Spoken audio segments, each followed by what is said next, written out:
I'm Linda from Tilburg for Biznews, and joining me in the studio is Yadin Kaufmann. He's one of the pioneers of venture capital in Israel and the co-founder of two venture capital firms, Veritas Venture Partners and Sedara Ventures. And he also has a connection to South Africa. Previously, he managed a tech fund for Anglo-American. Yadin has also launched several initiatives over the past 16 years to help Palestinians create a technology ecosystem. Hi, Yadin. Hello and welcome to Biznews.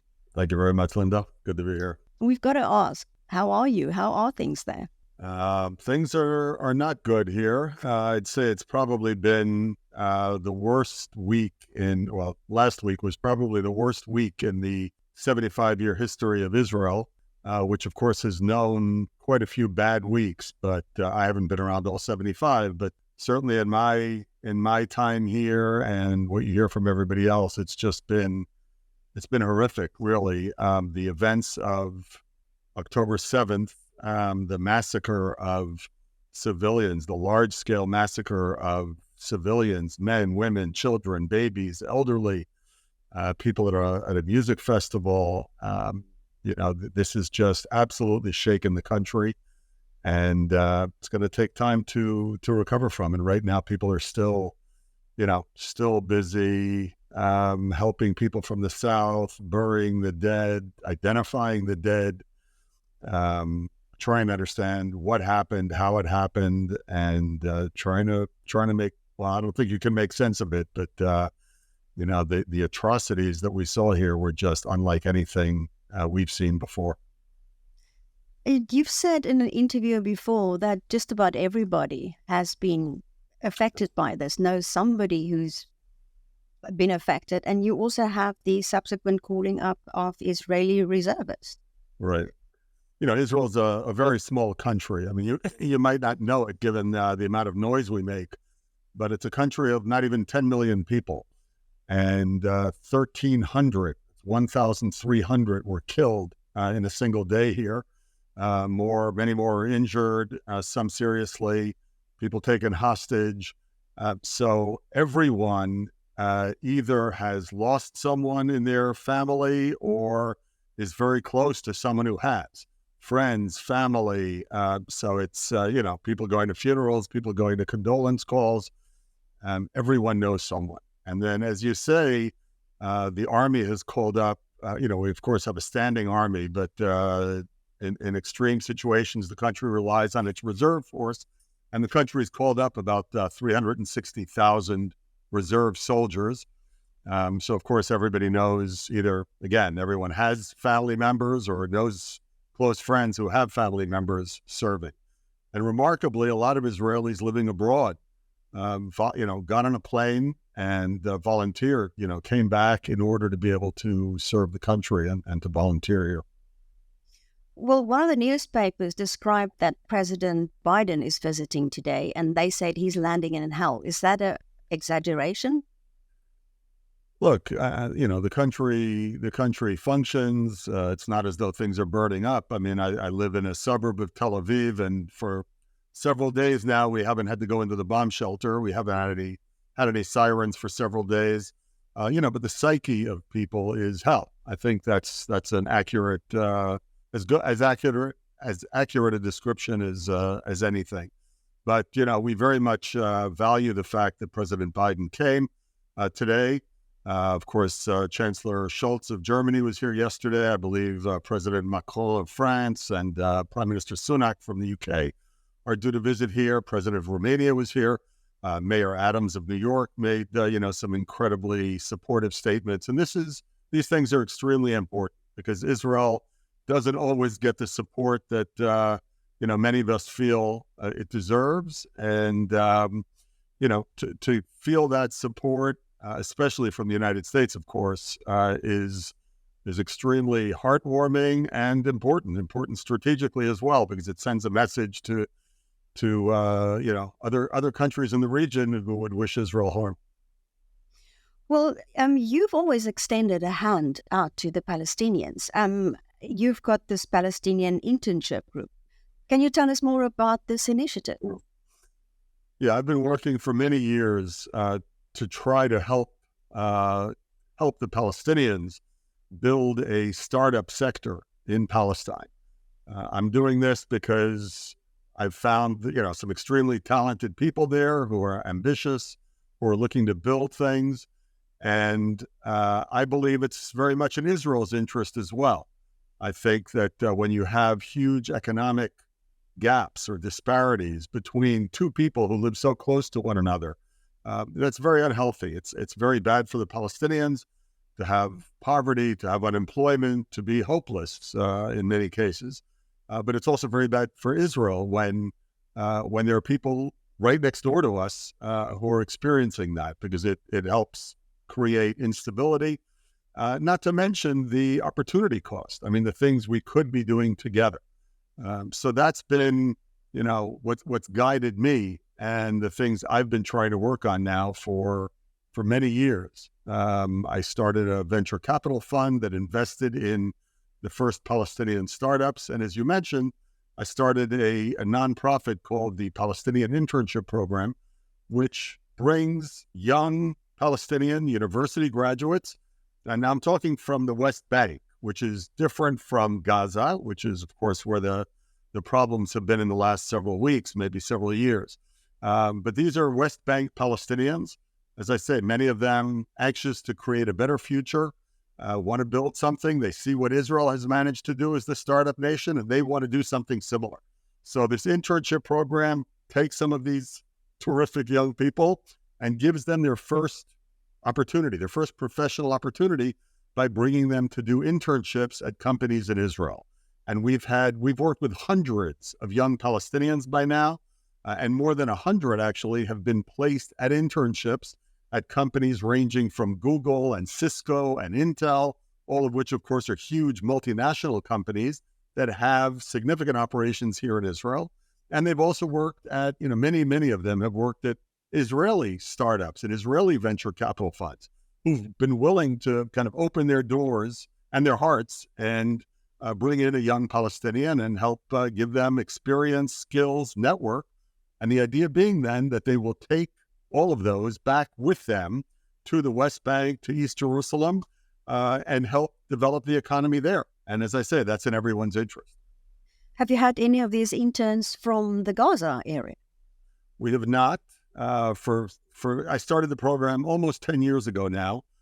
We've tried on at least one occasion to get a Gazan to intern, but we have not been able to get a permit for a Gazan intern, unfortunately.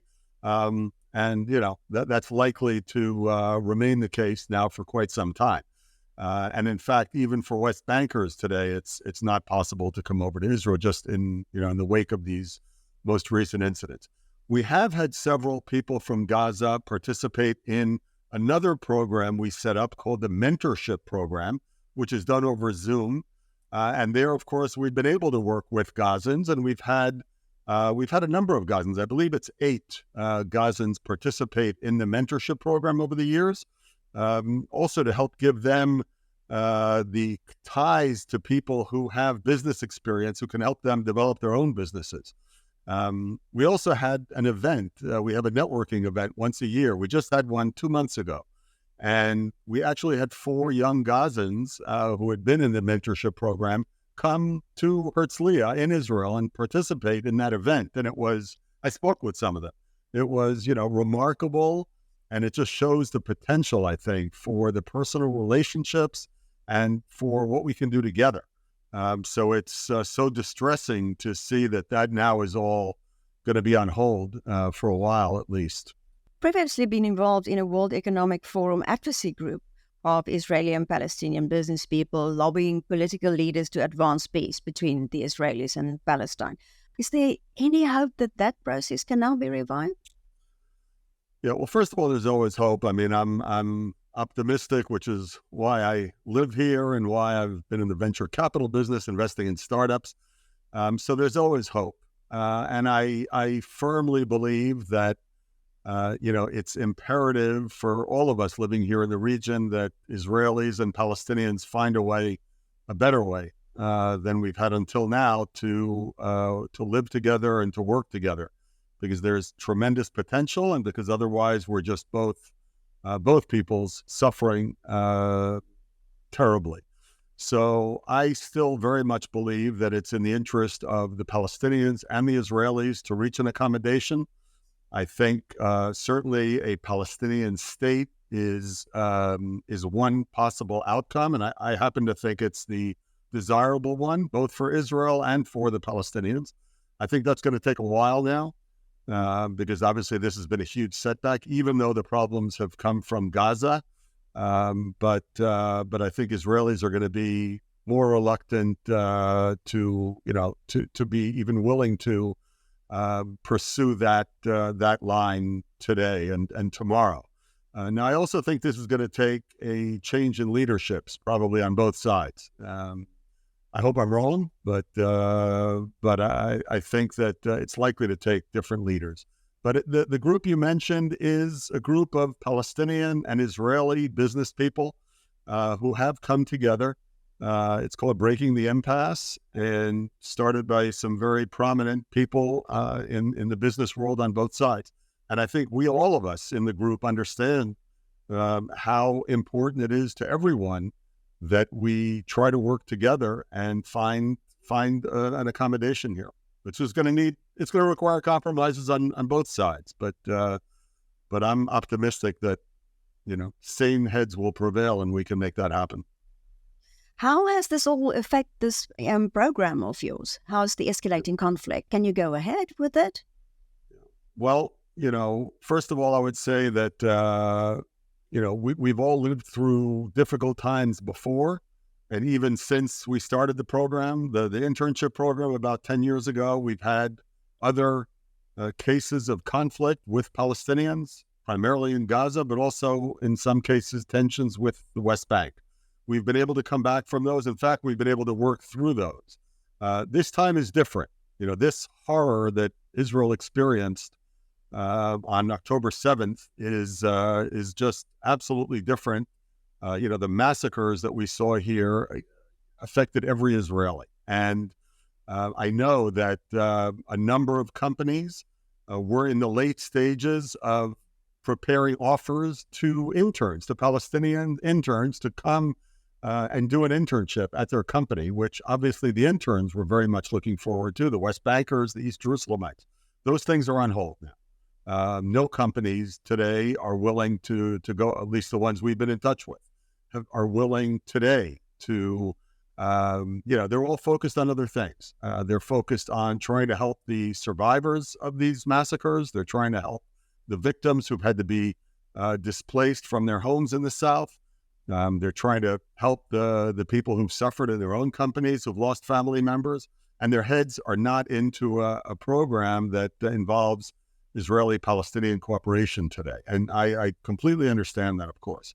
My hope is that as the violence ceases, that we will be able to, reignite the program. Perhaps some people will believe that these kind of things are, more important than they thought they were a few weeks ago. But that remains to be seen. Right now, it's a very difficult time. So can we talk about the Israeli tech sector at large? How resilient is it to weather events like this? Although this is like the biggest one, would they be able to come back after this, or would deals go ahead as they normally do? So I'll say a few things. First of all, Israelis are extremely resilient. We've lived through, numerous wars, 2 intifadas, many challenges, problems. Israel's an extremely resilient country. And we always said that, missiles may be flying, but companies don't have to miss any deadlines. And they, it's all export-based companies, the tech sector, and they've managed to work through very difficult situations. Today, as I said, I think is different. 360,000 young people have been called into reserve duty. It's been said that about 15% of those are from the tech sector.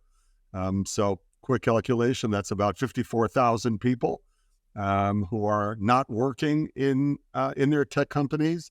Of course, many others have to be at home to care for family members or friends who are grieving, or for young children who are not in school now. So the industry is obviously being affected.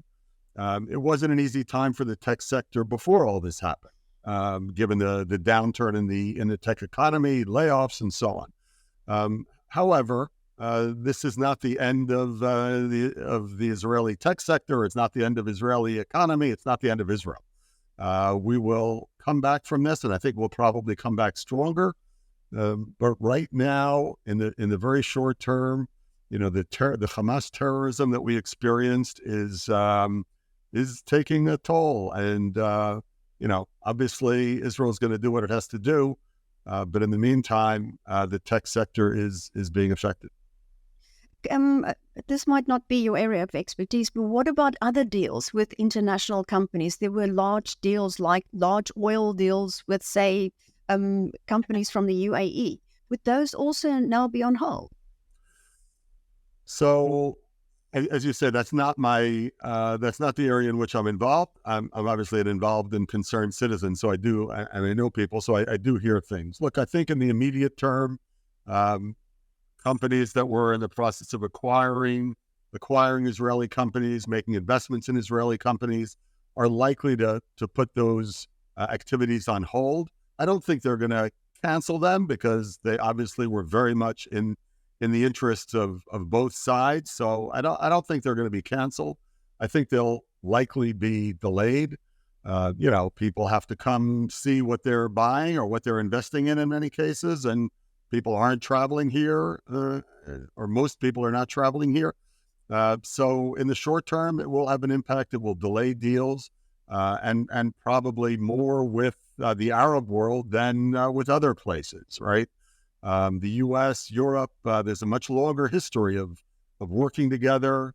People have seen that we're able to withstand tragedy and crisis and still manage and still preserve the assets we have and grow them once the fighting is over. So I think that, that's not going to be a long-term impact. Relations with the Arab world, I'm very hopeful will be sustained. These are new for the most part, the Abraham Accords. And of course, there were discussions about expanding the Abraham Accords to include potentially Saudi Arabia and other countries as well. I'm sure that will be difficult to do in the current environment. I'm hopeful that, again, as soon as the fighting stops, everyone will be able to keep their eye on the long-term interests of all sides, which I think argues in favor of maintaining and expanding these kind of peaceful business relationships. So these last 10 days have been absolutely horrific here. I mean, we saw massacres on a scale that we've never seen. Hamas terrorists coming in by the thousands, invading southern Israel and massacring, apparently pillaging, raping, taking hostages, just committing almost unspeakable brutality and atrocities here. And that's had a big impact on people here. I don't think those images and those memories will be forgotten, nor should they. And that's the situation we're facing today. I think that once the fighting is over, and clearly Israel is going to do what it has to do to, punish those who were responsible for these atrocities, and of course deter other enemies from contemplating any similar attacks on Israel. But once the fighting is over, I'm hopeful that we'll be able to find ways to continue working together with Israelis and Palestinians, because I think it's in the interests of all of us here, and it's the only thing that can help us towards a better future. Yadin Kaufmann talking to us from near Tel Aviv. It's actually, what is it, Ra'anana? Ra'anana, yeah. Sometimes referred to as Ra'anana Fontaine, because there are many South Africans, many Anglos here, and English is sort of very, very freely spoken.